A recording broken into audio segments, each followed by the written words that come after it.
King Donald. MSNBC's Rachel Maddow forecasted what former President Donald Trump's future in political office could look like. Let's listen to this. The election means one of two things, if this is the way he's going to approach it. Either he loses the election and he goes to prison, or he wins the election, he doesn't go to prison, and is that for life, that he gets to be president? Will we keep having more elections, or no? If every election is a new opportunity for him to go to prison, do you think he allows us to have new elections?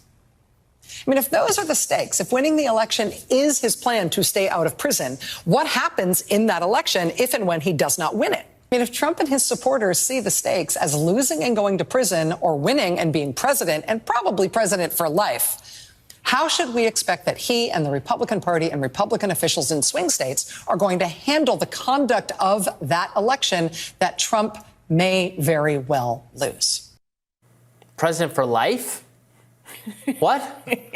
How's he going to be president for life? So this has been... He's going to cancel the elections. That's what she thinks? Well, people have been pointing to this as hyperbolic and the kind of fear-mongering that Democrats are using to, encourage people to go to the polls. Let's just take it seriously for 1 second, though. Mm-hmm. There has been a history of various leaders across the world and right here in the United States of America advocating and successfully advocating to extend term limits so that they could stay in office longer. Republican turned Democrat turned whatever he is now, Michael Bloomberg, did this in New York City. He got the city council to vote to extend term limits so that he could have another consecutive term in office. It is a thing that people can get consent to do. I'm not opining on how it is. We got it in our Constitution. I want to be Doug Burgum here, whip out my pocket Constitution and say, sorry, you can't do that as constitutional member. I mean, it would take. He's never going to get, 2/3 of the states have to ratify constitutional amendments? Yeah, well, people Good luck with that. People would have thought it was impossible to lose an election, to stay in office once the votes are tallied and you've actually lost the election. It is. But they are concerned, looking at how close this plan was that he's now being indicted for, to intentionally create ambiguity about the vote count. Close to working, though.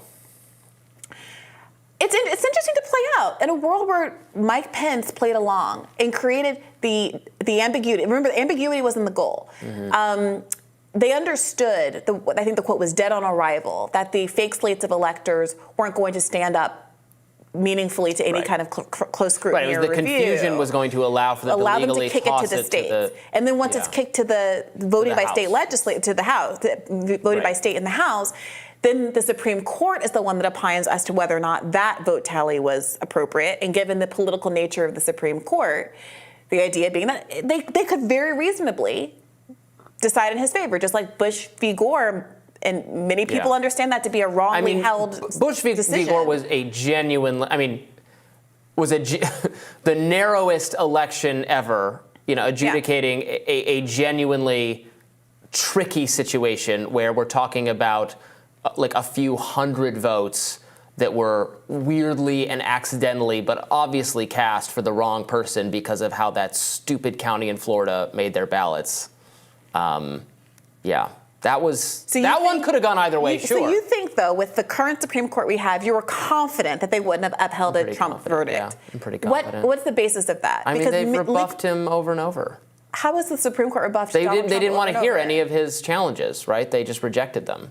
Right. This is different. At the Supreme Court level, they rejected him. This is different. And what we've seen is the Supreme Court, we saw there was that Alito deep dive, I think, in New York Magazine earlier this year, maybe at the end of last year, that was a kind of more personalized insight into the public statements that these judges have increasingly been making, increasing polarization of the court, increasingly bold with these corruption charges against Clarence Thomas and the like, increasingly not recusing themselves from cases where they are obviously having conflicts of interest, and increasingly writing judgments that even conservative legal scholars say strain the limits of the law, breaking dramatically with precedent, including precedent of other conservatives of yesteryear.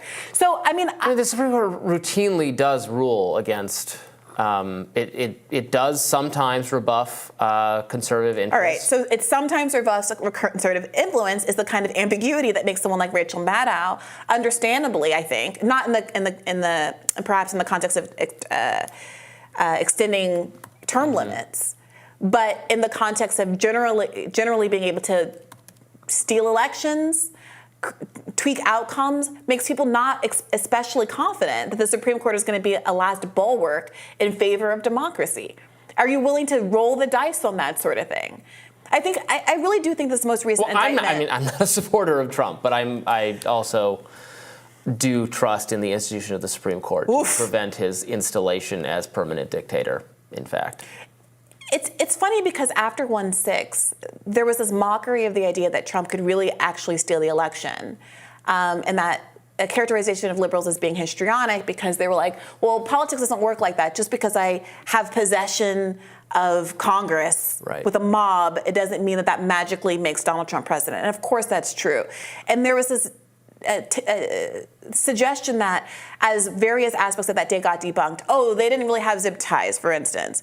That was more and more evidence that there was no real danger of the election being overturned. Right. I mean, there was no real danger of the riot causing the. This is exactly the point that I'm trying to get to. Yeah. But for and that months, was emphasized by liberals. But for months it was, well, the liberals were wrong about the zip ties. The liberals were wrong about how many people had weapons. The liberals were wrong about who instigated this. Trump has plausible deniability. He said to protest peacefully. Therefore, there was no real risk.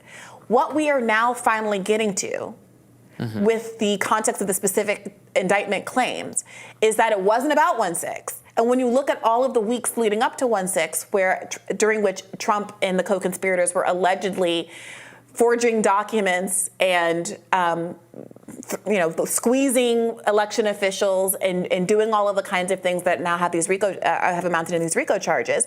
I'm sorry, it does seem like Mike Pence played a really pivotal role in preventing things from going over the edge. Well, I'm not trying to downplay his role in that, but the transition happened with all the usual fanfare, lack of. It was not surprising it happened, and everyone involved in this effort is now being exhaustively prosecuted, right? No, but they didn't get off scot-free. Trump and all the co-conspirators, they're now going to face legal proceedings over and over again. It's not like, we almost pulled it off. Better luck next time. Next time we'll have a better strategy. Robbie, saying 2 years later they're being indicted, great. At the time it happened, we were close. We now know. I think a lot of the stuff came out during the 1/6 commission, but it was just not. 1/6 hearings, but it wasn't emphasized.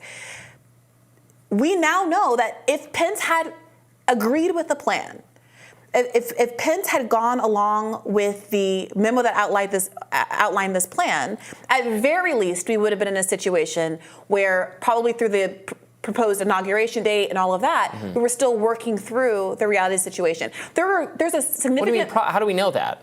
We literally don't know. That's the point that I'm making, but it's a possibility. The fact that there is a non-zero chance that there would have been ongoing discussion about whether or not Joe Biden was duly elected because Mike Pence and this alternative reality said, no, the House gets to vote and the House votes for it. Immediately filed suit. Yeah, and now we're at the Supreme Court. This is the entire point. And what's the Supreme Court said that Joe Biden is the president. I really don't know how you can say that with confidence. I really don't know how you can say that with confidence because we never should have been in that. We never should get to that point. And for Mike Pence, that's fine. You can say we never should get to that point. We would have gotten to that point. We had fully fraudulent, lying groups of people who made fake documents, lying about what the vote totals that were in their state. And to the extent they did that, they're going to go to prison. Knowingly false. And they were told this. Some of these people were told only if the court judgments in those states turn up some fraud will I agree to this document being submitted, knowing that there was no evidence at the time, but saying, okay, fine, if it comes out, then I'll put my name to this document,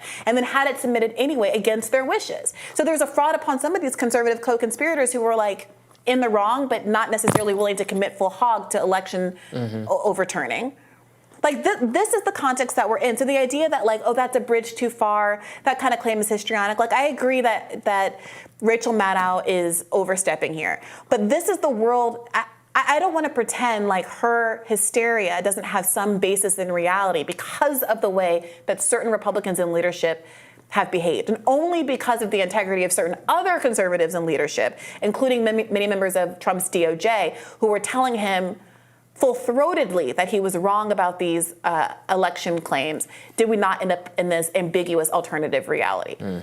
I don't think that alternative reality was very likely, but obviously we can't know. What percent of Republicans still believe that but that doesn't matter Biden for the process. The process is the process. I'm making a different point. So what percentage of Republicans, I think it's a majority of Republicans or close to half that still think that the election was stolen. I mean, there are Democratic at the highest level who think Hillary Clinton and Stacey Abrams and other people. So their belief in it is not.